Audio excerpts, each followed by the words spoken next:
The CS80 is one of those instruments that everybody talks about, but that aside from used sales, only around 2,000 people ever owned. And most of them were the likes of Stevie Wonder, who reportedly owned 4, Peter Gabriel, Herbie Hancock, Vangelis. You get the picture.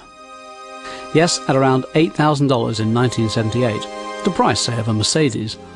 Small wonder that the CS80 was overshadowed by 1978's other big story, the Prophet 5. Never having been the height of fashion, the CS80 is essentially a synthesizer bolted onto a home organ, but boy does it sound good. Few instruments before or since can produce such a quirky, innovative and generally indefinable range of sounds.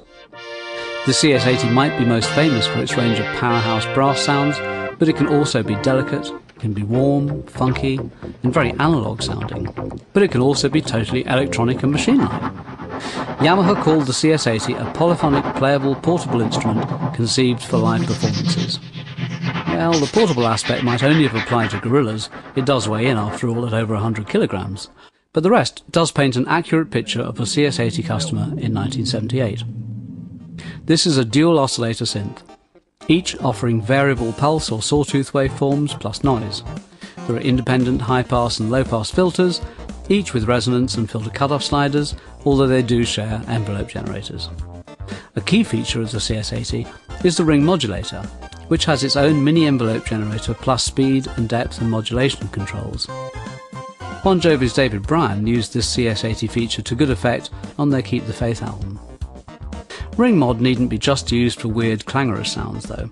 It also can be good for more subtle effects, like adding some shimmer to string patches. Meanwhile, LFO parameters include routing to VCO, VCA and VCF, and a choice of 5 waveforms, plus the option of being externally controlled.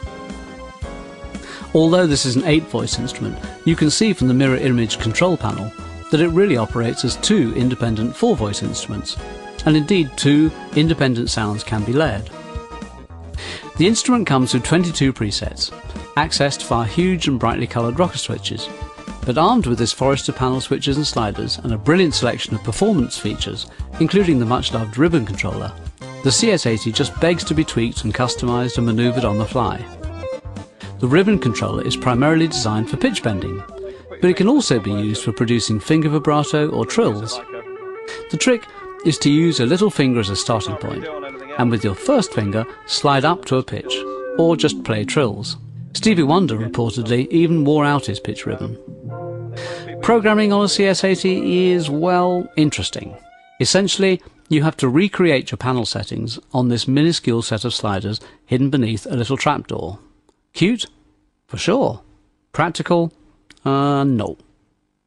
The 3 big problems with the CS80 were tuning instability, the fact that you need to be a bodybuilder to take it anywhere, and price, all of which have very effectively been tackled by Arturia on the CS80V.